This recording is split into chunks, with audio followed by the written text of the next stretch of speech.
Tú, hipócrita lector, con Cristian Warnken. Un podcast original de Radio Pauta 100.5. Bienvenido, bienvenida, tú, hipócrita lector o hipócrita lectora, a este podcast de lectores, de semejantes, de hermanos, como dice Baudelaire en ese poema Lector, que abre el poemario Las flores del mal de Charles Baudelaire, poeta del siglo XIX. Se dirige al lector haciéndolo cómplice de sus padecimientos internos. No te hagas el leso, tú, hipócrita lector, mi semejante, mi hermano. Hoy día tenemos un hipocritísima lector y además un gran escritor y narrador. Dicen algunos que es el último novelista, como si hubiese ocurrido una especie de catástrofe en la narrativa contemporánea. O sea, que hubiéramos llegado al fin del mundo. Al fin del mundo, y quedara un novelista, uno que sigue ejerciendo su oficio. Efectivamente es un narrador muy coherente con su trayectoria, que no ha cedido al facilismo de esta sociedad líquida en la que vivimos, y que ha hecho un trabajo de escritura y de narración que yo considero que es de gran nivel. Él ganó el año 1991 el primer concurso de la novela inédita de Revista de Libros del Mercurio con La ciudad anterior. Ha publicado variadísimos títulos después de eso: El nadador, El gran mal, La ley natural, Los asaltantes del cielo, y hoy día regresa con El verano y toda su ira. Ignacio Valente, un crítico exigente, nadie puede decir lo contrario, decía que Contreras posee una muy buena prosa, parca, cética, mínima, escueta, esencial, opaca, en el mejor sentido del término, como cuando decimos que la prosa de Kafka es opaca. Gonzalo, bienvenido a Tu hipócrita lector. Muchas gracias, Cristian, y por la invitación. Lo primero que te quiero preguntar, este va a ser un interrogatorio confesatorio de tu trayectoria de lector. Tus lecturas de niño, en tu casa se leían novelas, leías aventuras. ¿Quién era el lector o lectora referente para ti, el primero? Mira, yo tuve la suerte, y creo que una suerte, de que vengo de una familia lectora. Digamos, y vengo de una casa con libros. Había una biblioteca bastante buena y había una biblioteca infantil muy organizada, muy orgánica, en que habían libros para la primera infancia, digamos, 5, 6, 7, 8 años. Y había otra colección que era ya como más adolescente, donde estaban, no sé, Historia de dos ciudades, Ivanhoe, o algunas cosas de Walter Scott, ¿no es cierto? Ese tipo de cosas. Huckleberry Finn, en fin, ese tipo de cosas. ¿Y quién establecía esos cánones? Cánones? Pero mis padres, mi padre y mi madre, pero en mi casa mis padres eran unos gente en los 60 que tenían 30 años, entonces estaba lo que se estaba escribiendo en Chile, Lafourcade, Donoso, Evers, y además estaba el boom latinoamericano. O sea, mis padres habían gente de 30 años que estaba muy al tanto de lo que estaba ocurriendo con por ejemplo, el boom latinoamericano, o escrituras como Los trópicos de Henry Miller. O sea, yo tomé el trópico de Capricornio, no sé, a los 15 años, 14 años, y lo saqué de la biblioteca. ¡Qué iniciación! Sí, claro. O sea, Trópico de Cáncer. Ambos trópicos estaban, ¿te fijas? Estaba el Cuarteto de Alejandría. De Darrell. De Darrell, te fijas, que eran lecturas de ellos, te fijas, eran lecturas de época de ellos. Y había mucho Faulkner, por ejemplo, en mi casa. Yo leí de muy joven mucho Faulkner, que era una lectura pesadísima. Pesadísima. Pero además una lectura que marcó a esa misma generación del boom latinoamericano, ¿no? Entonces, mi padre había sido un buen lector de los rusos, por supuesto, de los clásicos, los había leído todos.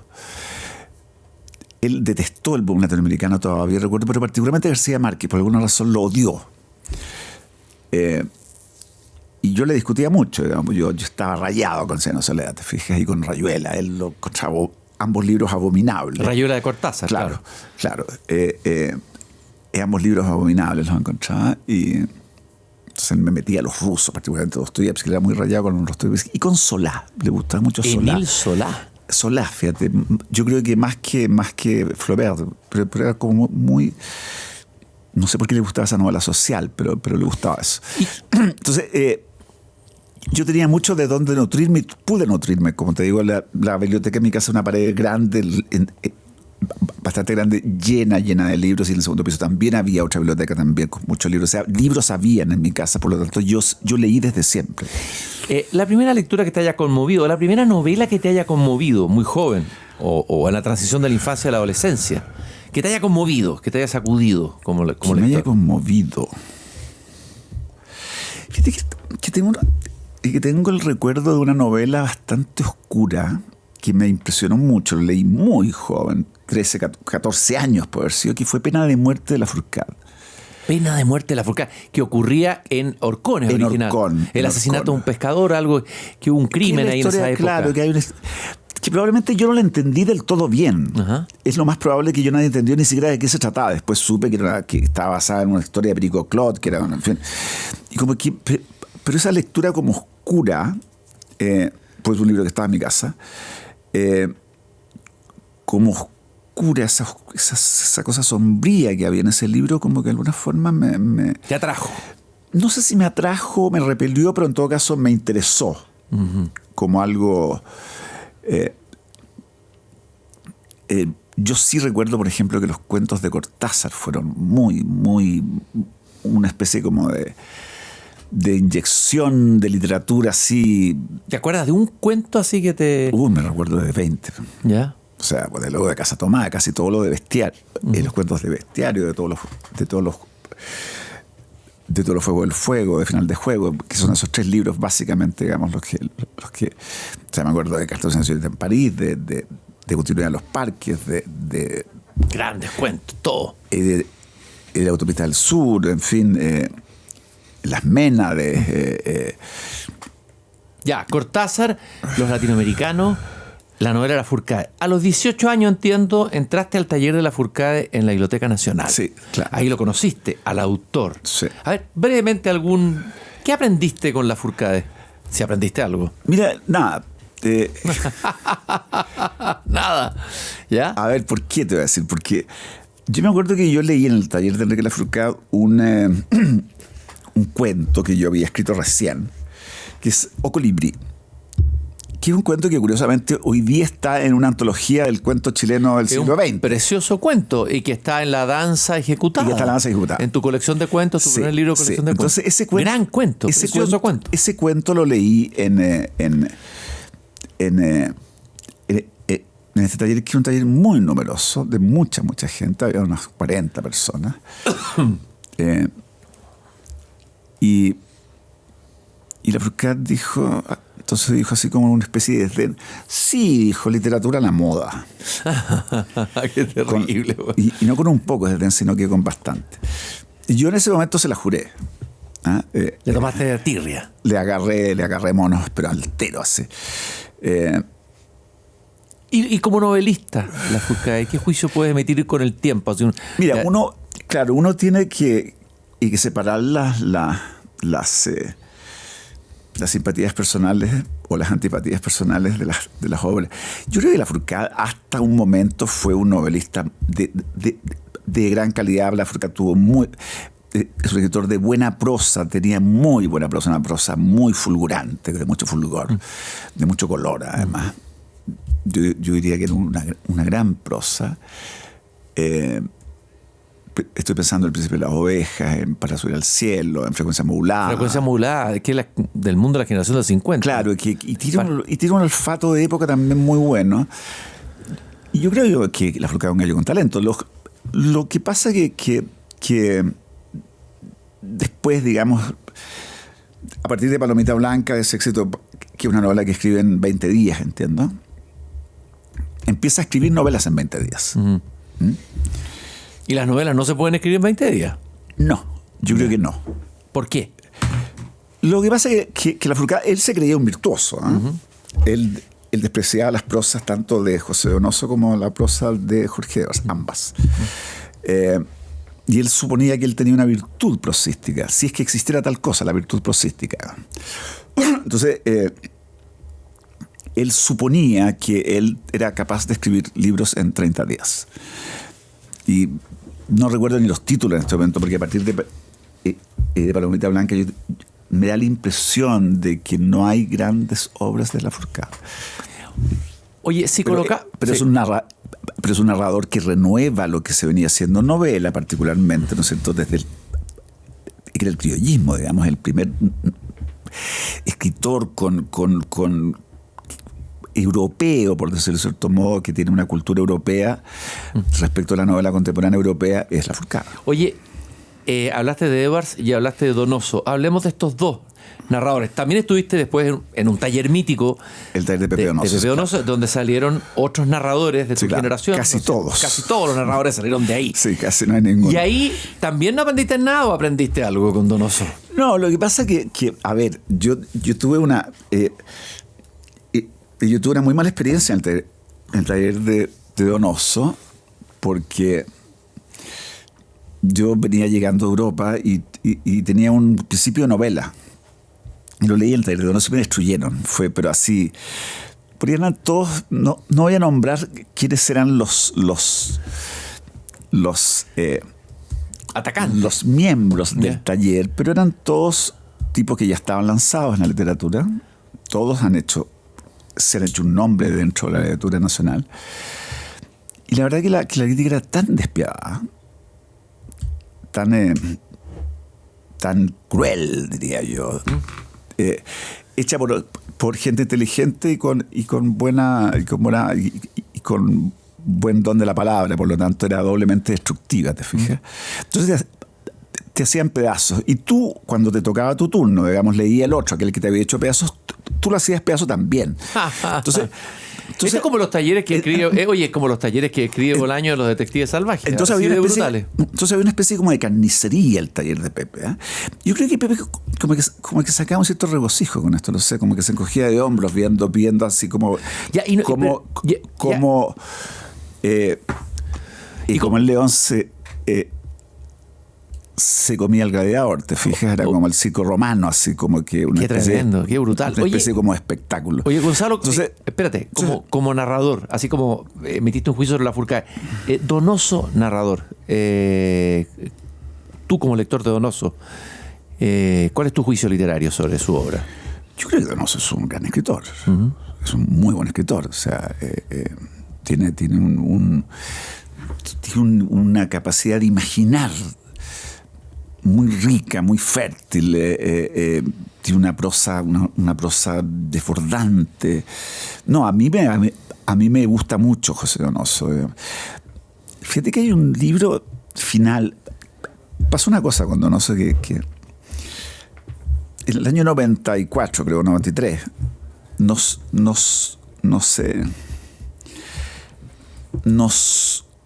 recluta Alfaguara a Marcela Serrano, José Donoso y yo para que escribamos en nueva novela. Yo escribo El Nadador, Pepe Donoso escribe Donde van a morir los elefantes y Marcela Serrano escribe Antigua Bohemia. Al Nadador le va muy bien, Antigua Bohemia y también, y no pasa nada con Donde van a morir los elefantes. Digamos que yo habría superado al maestro, una cosa así, digamos. Y una novela que te gusta a ti, entiendo. Y la había leído un poco en ese momento, un poquito en diagonal, porque no sé, estaba con la cabeza en otras cosas, digamos. Y la novela es buenísima. Es buenísima. Es una novela de campus, pero una novela de campus con mucho humor, con inteligencia y que prefigura todo el walk que viene. Es una novela que puede ser releída ahora. Sí, claro, del año la cultura hablando del año 93, digamos. O sea, todo lo que pasaba en la Academia Norteamericana, Pepe ya lo había percibido. Hay razas, gordos, en fin, hay toda una parodia, digamos, del walk que ya estaban haciendo en la Academia Norteamericana y hay un gran sarcasmo, una gran ironía en esa novela, y una gran prosa y hay unos personajes muy entrañables. La novela es muy buena. Fíjate que, y pasó desapercibida. Fíjate que esa novela, yo me leí casi todo, no la he leído y ya me dieron ganas de leerla. La tengo ahí y la voy a leer. Y pasó desapercibida para que veas tú que que en esto de la literatura no hay justicia, ¿eh? Para nada. O sea, porque Donoso había escrito una muy buena novela, pero le fue mejor al Nadador ese año. Claro. Y a Antigua Vida Mía, que fueron los libros que estuvieron como en cabecera, digamos. Bueno, hay que pensar. El año 95, sí. Creo que cuando Ese salió, no me equivoco. cuando salió Moby Dick de Melville, creo que se vendieron 30 ejemplares. Claro. Y lo sacaron rápido de vitrina. Tú has dicho por ahí, yo lo he leído todo, porque puede sonar un poquito. Ya. Me refiero en una entrevista. Y yo no puedo hacerme cargo de todas las cosas que yo he dicho en la entrevista. No, pero voy a jugar.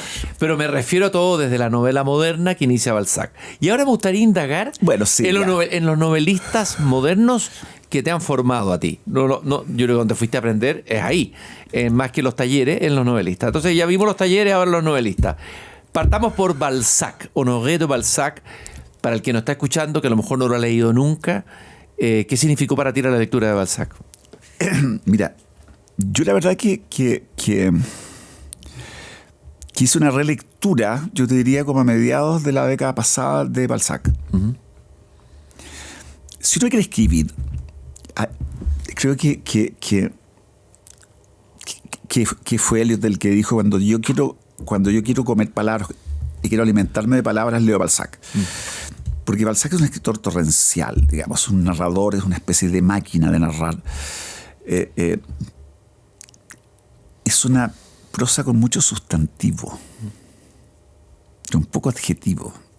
No sé si expreso lo que quiero decir, con muchos sustantivos, con muchas palabras sustantivas. O sea, muchos sustantivos. Describe cosas materiales. Su prosa es de una visualidad extraordinaria. Su significación es extraordinaria. Su capacidad de narrar, de la atracción que tiene su narrativa, digamos, de empujar el material hacia adelante, es fabuloso. Es como que, curiosamente, fue mal criticado en su época. Imagínate. Como que se decía que tenía mala prosa, que era poco elegante. Claro, se estaba comparando con otros cánones, claro. Claro, pero también se dijo, por ejemplo, de Ana Karenina, se dijo en un momento dado, de Tolstoy, que era un libro poco artístico porque se parecía demasiado a la vida.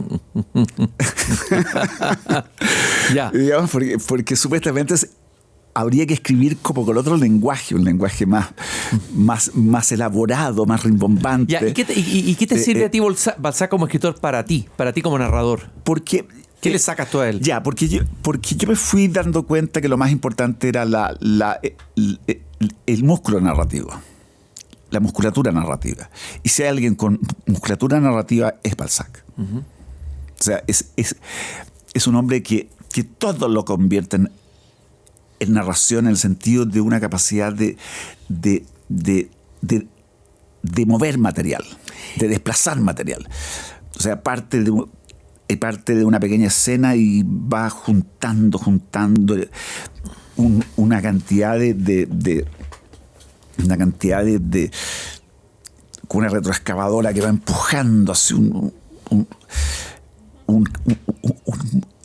un material cuantioso y caudaloso, y va formando mundo con eso, como pocos narradores, digamos.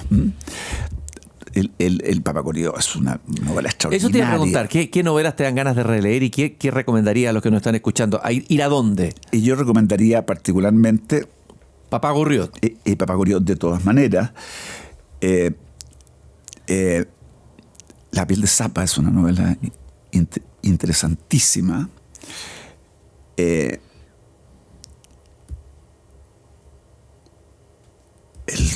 de Lucien de Rubempré, que se me fue el título de este momento. Sí.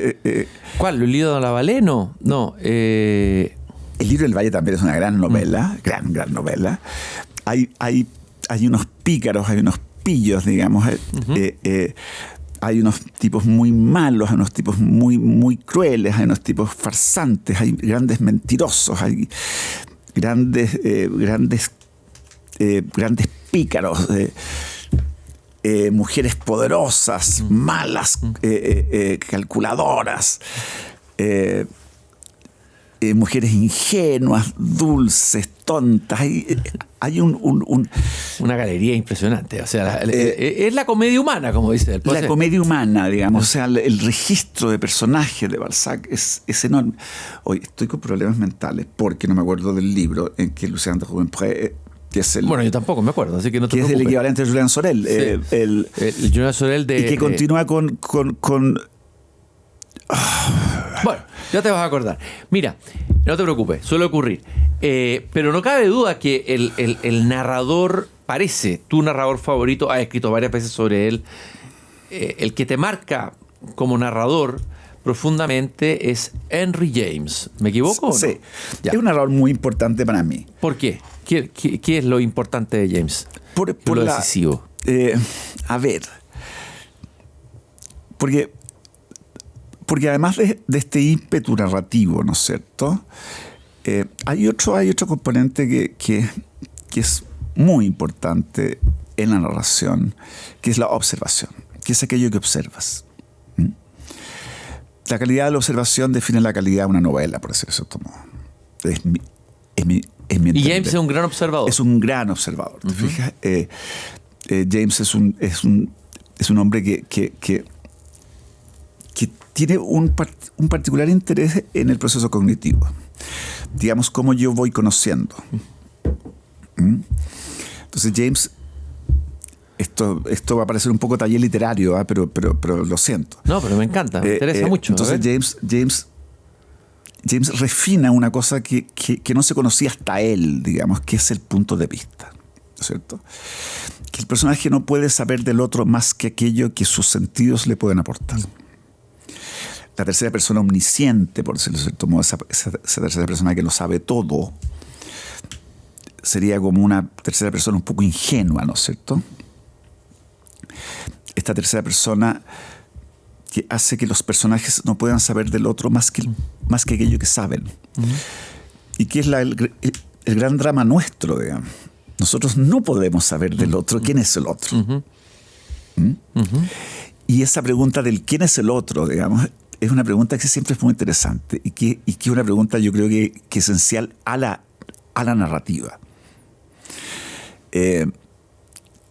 Esos puntos ciegos que nosotros tenemos, porque no sabemos realmente quién es el otro.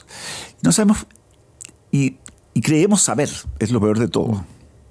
Claro, creemos que sabemos. O sea, creemos saber, pero no sabemos. Claro. Y dado que no sabemos, podemos llevarnos tremendas sorpresas. Esas son las cegueras cognitivas, cegueras de punto de vista. Pero es que no son cegueras porque alguien sea torpe o sea ingenuo, sea ramplón. No. Es porque tú no tienes cómo acceder al interior del otro. Así sea tu pareja. Entonces, la idea del otro como otredad, como un otro distinto, está muy refinada en James. Y esa imposibilidad como del conocer. Y eso ha sido uno de los ¿y los conductores de tu narrativa? Yo diría que eso no se constituye en una técnica narrativa. ¿Te fijas? Eso no es técnica. Eso es un punto, es una manera de concebir no solamente la narrativa, sino que las relaciones humanas están definidas, digamos, por la imposibilidad de conocer. Entonces, James refina mucho el proceso como de la cognición, de cómo yo voy aprendiendo quién es el otro. Y hay libros maravillosos en ese sentido. ¿Cuál recomendarías tú a alguien que no ha leído nunca James? ¿Por dónde parte? O sea, es que todos, desde a ver, el libro clásico de él, donde se reúnen casi todas sus virtudes, es El retrato de una dama, ¿no es cierto? Pero antes está Washington Square, antes están Los embajadores, otro libro maravilloso, ¿no es cierto?, que es La otra vuelta de tuerca. Gran libro, que García Márquez dice, esa es la novela perfecta, había dicho García Márquez en algún momento. Estás escuchando un podcast original de Radio Pauta 100.5. ¿Y por qué perfecta? Porque es una maquinilla perfecta. Y después, bueno, la trilogía, ¿no es cierto?, que es Las alas de la paloma, Los embajadores y La copa dorada, donde este proceso del punto de vista, y también esta cosa también que está mucho en James del yo sé que tú sabes que yo sé, pero no lo vamos a decir. Y podemos convivir con él. Yo sé que tú sabes y que yo sé, y vamos a convivir. Eso no se va a trasuntar en nuestra relación y en nuestro diálogo, pero de alguna forma sí. Todo eso que tiene que ver con un poco como con el drama del otro, con el drama de que el otro sea un otro, digamos. ¿Y eso a ti te ha obsesionado? Una de tus pasiones es conocer ese otro, tratar de entrar en ese otro. Yo creo que... ¿Qué es lo que te hace escribir novela, finalmente? Yo creo que más que contar una historia, ¿te fijas? Que más que contar una historia, porque yo no soy bueno para contar historias, o la historia más original. Para la historia más original uno puede, no sé, leer a Dan Brown. Con conspiraciones en que esté el Vaticano y jerarcas nazis. Ya no, tú no estás tú no. Y congelados la Antártica y submarinos nucleares con cargamentos de cuernos de marfil de rinoceronte africano, ¿te fijas? O La Mil y una Noche. O La Mil y una Noche. Claro, ya. Pero digamos, hay una literatura en que importa el quién es quién, y hay otra literatura en que no importa el quién es quién. Y en la tuya importa quién es quién. Importa mucho el quién es quién. Entonces a mí me da mucha risa cuando se habla de mí como escritor de personajes. Y yo digo, pero a ver, por favor, de otra cosa podría escribir sino de personajes. Desde luego. Tú dijiste por ahí, me gustó esto, la novela son los ojos con los que ves. Claro, porque uno... Cuando hablábamos antes, ¿no es cierto?, aquello de la observación, de la calidad de la observación, es que creo que el mismo James dice la novela es un comentario acerca de la vida, hecha por una inteligencia determinada. No sé si es exactamente esa o de un intelecto determinado. Y quiere decir de un intelecto único, de ese en particular, o ya puede ser como... la novela es un comentario acerca de la vida hecho por un intelecto en particular. Digamos, ese en particular, no otro, visto desde la psique de ese observador. Oye, de alguna manera... La novela que se escribe hoy, lo que prima hoy en nuestro ambiente literario, no solo nacional, sino que a nivel mundial, no parece ir en esa dirección. ¿Tú te sientes un poco solo o como a ver? Cualquier artista debe sentirse bien si está solo. Desde luego. Estoy de acuerdo contigo. Si está demasiado acompañado. Es sospechoso. Es que algo no anda bien, ¿no es cierto? Ya. Entonces, yo me sentiría muy bien y me sentiría muy halagado si me dijera que estoy solo, porque significaría que eres único. Lo que no está mal. No, la novela, es que, no sé, hay ¿cómo te lo explico? Hay una diversidad demasiado amplia, digamos. Ok.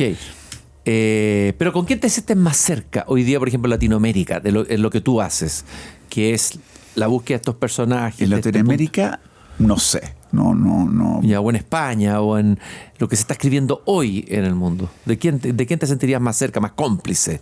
Hay un escritor que me interesa mucho, que es McEwan, por ejemplo. Ian McEwan. Sí, me interesa mucho. Creo que él tiene una... Es el tipo de novela que me gusta hacer. Sábado, por ejemplo, es una novela espectacular. Expiación es una novela espectacular.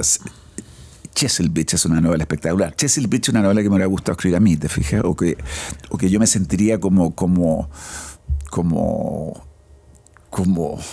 dotado para escribir una novela. Cuéntanos un poco así brevemente, ¿por qué te gustaría escribir esa novela? ¿De qué trata? Porque trata de una cosa muy simple y tiene que ver justamente con lo que estamos hablando. Y que es una novela muy bella, muy cortita, pero muy bella, que tiene que ver con dos caracteres, digamos, que sufren por ser quienes son.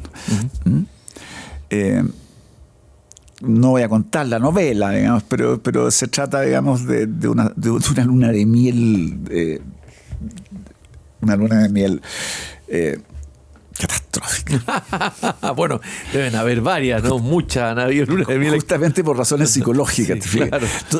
Entonces, Y me gusta mucho la idea del pequeño tema, ¿no es cierto? Del tema relativamente mínimo, pero que tú sacas mucho de ello, con dos personajes que están construidos de manera magistral, como es el caso de McEwan en Chesapeake, por nombrarte una, ¿te fijas? Oye, Gonzalo, ¿es cierto que tú eres lector de poesía, que te interesas en la poesía, que la poesía también te nutre de alguna manera? Digamos, he leído poesía porque soy un hombre del rubro. ¿Ya? No, por supuesto que me interesan los grandes poetas, eso sin duda, sin duda.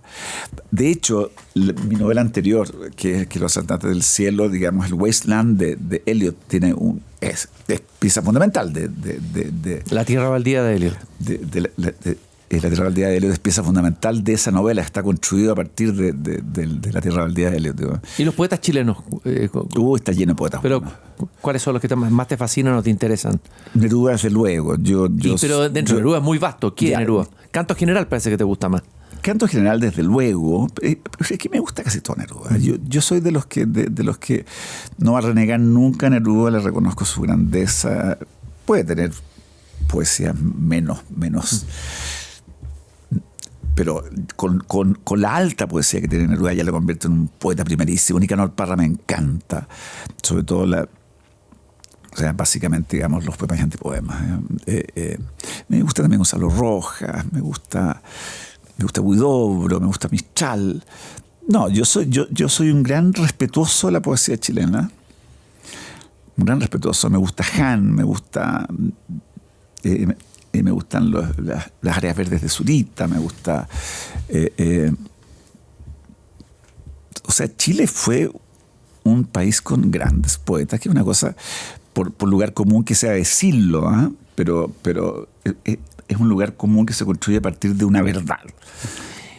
En la crítica que salió en el Mercurio de tu última novela, El verano y toda su ira, se dice que es el más musical de los libros de Contreras, no solo por el ritmo de la prosa y las citas que sirven para conformar a los personajes y la época, dice Nicolás Bernales, sino que también hay algo en la estructura total que se asemeja a una canción larga o una sinfonía.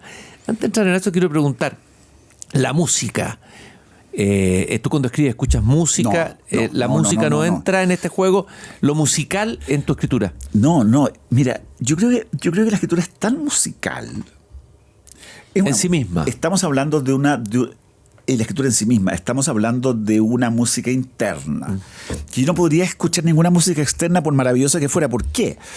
Justamente porque tú debes escuchar tu propia música interna, digamos, es aquello que se llama el periodo de la frase, la extensión de la frase.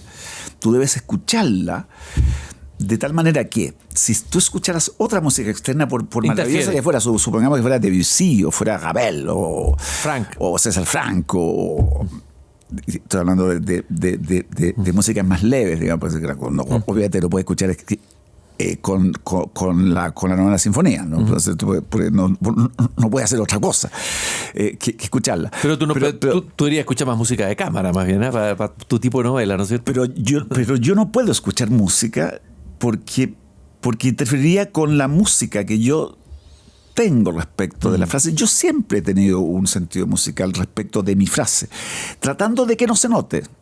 Cuando la frase es demasiado musical, hay algo que está mal. Es como cuando en poesía la poesía es demasiado musical, hay algo que está mal. Entonces, es como, no sé, es como ese verso blanco de Shakespeare, ¿no es cierto?, que tiene algunas acentuaciones en algunas cifras y que nadie puede determinar dónde está el acento, el verdadero acento, digamos, en cada uno de los versos. Yo creo que Nicolás Bernales se refiere, tal vez el crítico se refiere también como a la composición general de la obra, que tiene una cosa como, yo diría, como de una cosa río, una cosa fleuve, digamos, o sea, ¿no? la grand fleuve de que escurre como una especie de caudal. Y te tira un piropo muy bueno, que tú gozas de una cercana intimidad con la realidad.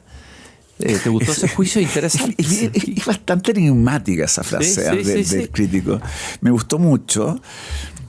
La verdad que gozosa intimidad con la realidad. A ver, lo que ocurre es lo siguiente, creo yo, que el problema de la narrativa es la realidad. Uh-huh. Tú puedes tomar todas las distancias posibles, digamos, ¿no es cierto? Puede ser Kafka, o puede ser Solano, ¿cierto? O Baldomero Lillo. Digamos, realidad así cruda, pero que es una realidad, que esa realidad también es una realidad de alguna forma manipulada, ¿no es cierto? Yo quiero mostrar que tales cosas ocurren así como desde tu punto de vista, como que yo sugiero que la realidad es esto. Yo no sugiero nada de que la realidad es así o asá, digamos, o que la realidad me parece que. A mí la realidad no me parece nada. Es, punto. El escritor no puede escribir de la realidad que él quisiera que fuera, que él deseara que fuera, que él pretendiera que fuera. La realidad es. No requiere comentario. Entonces, alguien me dijo que mi novela era muy dura. Es curioso, ¿eh? ¿Ya? ¿Dura? Sí, muy dura. Y claro, las cosas son como son.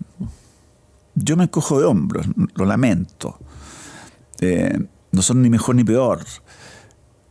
No tengo juicio moral respecto del orden de las cosas. Pero el escritor no tiene por qué tenerlo. Pero tienes una intimidad, un gozo con la realidad. Disfrutas de la observación de la realidad. ¿Observas permanentemente como novelista la realidad siempre? No puedo evitarlo. Uh-huh. Siempre te observo. O sea, estás sentado con alguien comiendo y ya lo estás mirando como un posible personaje, ¿no? Yo no quiero atemorizar a mis amigos y conocidos, digamos, de que van a participar de mis novelas, pero probablemente sí. En ese sentido, todo novelista es una especie de vampirizador, ¿no? Es como un vampiro que se ha usado ese se compra con el buitre también, pero eso es un poco feo. Sí. Pero sí, uno se alimenta digamos, de la realidad, de lo que ha vivido, de lo que ha observado, de lo que ha vivido en sentido de la experiencia en que uno ha sido el que ha llevado a cabo la experiencia, o le ha tocado la experiencia, o bien lo que ha observado, que también vale como experiencia. Uh-huh. Tu última novela, El verano y toda su ira, editada por Seix Barral, cuenta la historia de Bobby Serna. Quien conoce al narrador, que es el narrador de la novela, en el famoso Colegio Marshall. Y ahí hay un elemento de la realidad muy chilena. Un lector de Nietzsche que se suicida a los 50 años. De ahí parte la novela. Sí. Él y el mundo de sus hermanas, ¿no? Y ahí claramente esta es una novela de personaje femenino. Por supuesto que está el personaje ausente, que es Serna, está el propio narrador, pero ahí donde está el filete, por decirlo así, aunque nos pueden acusar por haber dicho eso, ¿no? Es justamente los personajes femeninos. Ahí está la indagatoria, la búsqueda. A ver, ¿qué buscabas aquí? ¿Ibas detrás de qué cuando escribiste El verano y toda su ira? A ver, todos hemos conocido un ramillete de hermanitas bonitas y deseadas por un grupo de adolescentes, ¿no? No sé si te pasó. Sí, las hermanas del amigo, del compañero. Las hermanas del amigo, que en algún momento dado tú pudiste haber tenido alguna expectativa acerca de ellas, de que podías triunfar respecto de ellas, pero te diste cuenta de que no, de que estaban reservadas para otros, y viviste ese proceso, ¿no es cierto? De que aquella chica bonita que tú conocías y que estabas como medio enamorado, tú sabías en el fondo que estaba reservada para otro tipo de sujeto que se la iba a llevar. Tú ibas a vivir la frustración de ser del rechazo, en fin, de la pérdida. ¿Ah? ¿Por qué? Porque para ese escenario habían otros, no tú el escritor joven y torturado, ¿no es cierto? Había otro chico que resultaba más atractivo que tú. Bien, dado eso, tú tuviste que tomar cartas en el asunto. Ese es el inicio del amor entre comillas, entre guillemets,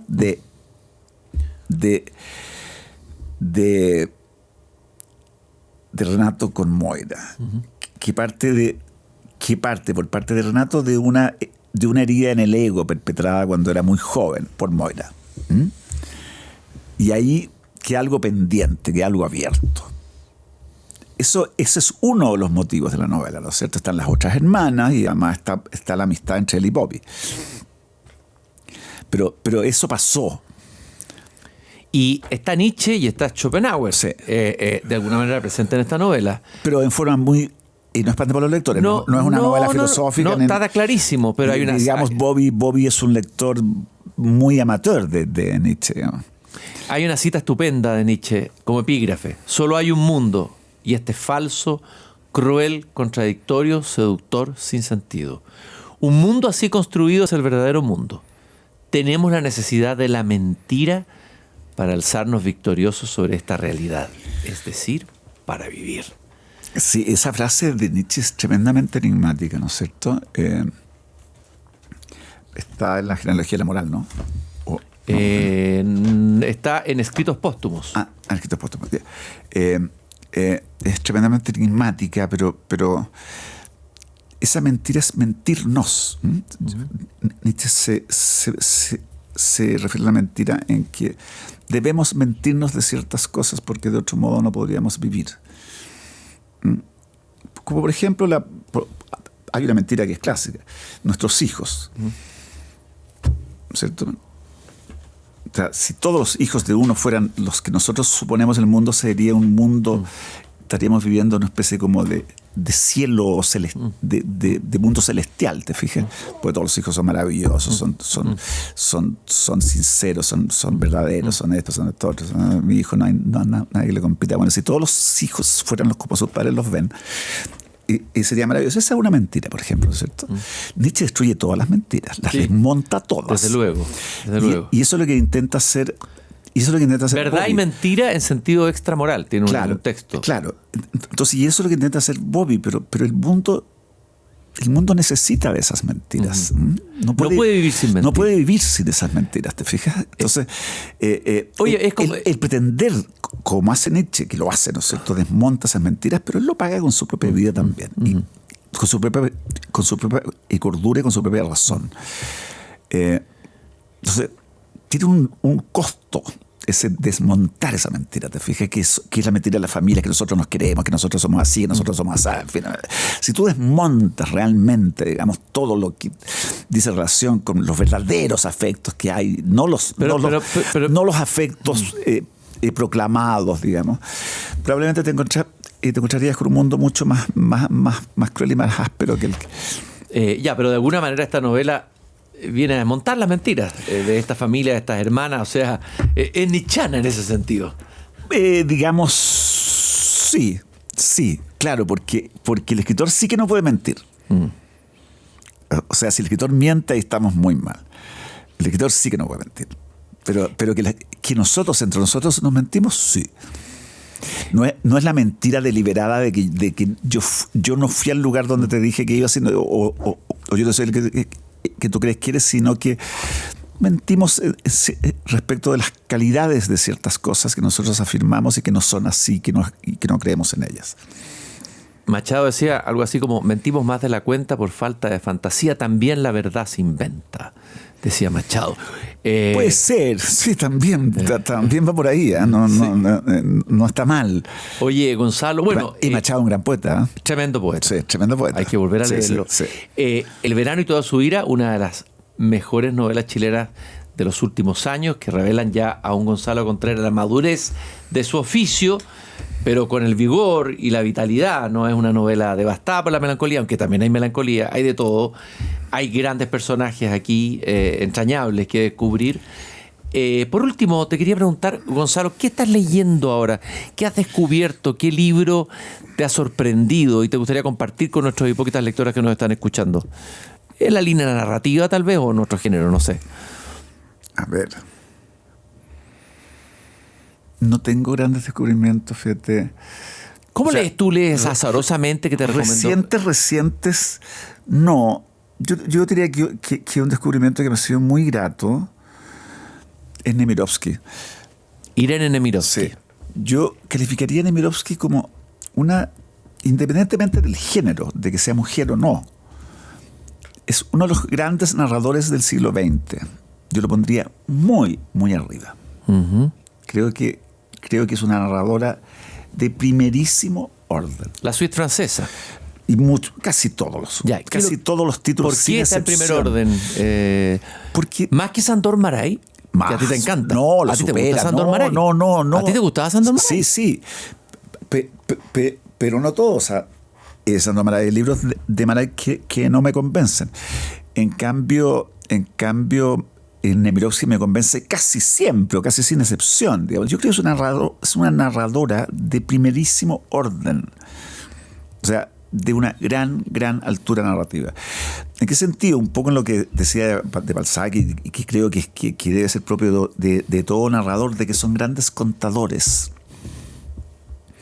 grandes creadores de personajes, grandes creadores de escena, grandes y creadores de psicologías, y que son capaces de intensas violencias psicológicas.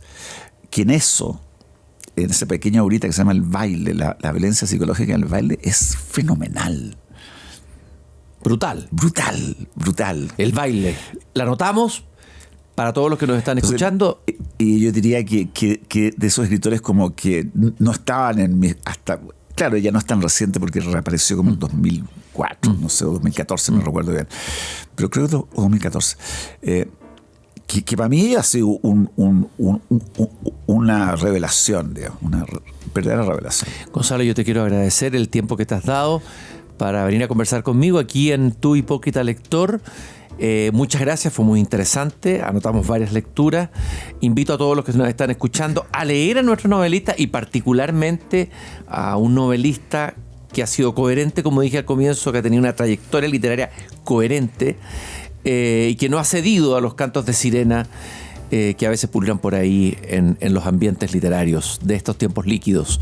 Muchas gracias, Gonzalo, por haber estado aquí en Tu Hipócrita Lector. Y gracias a ti, Cristian, por la oportunidad de conversar contigo de todos estos temas. Y a todos ustedes, si quieren escuchar los capítulos anteriores de Tu Hipócrita Lector, búsquenlos en pauta.cl.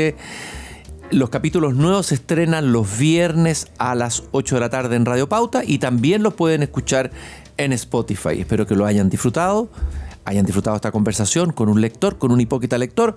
Nos encontramos en la próxima. Tu Hipócrita Lector, con Christian Warnken. Un podcast original de Radio Pauta 100.5.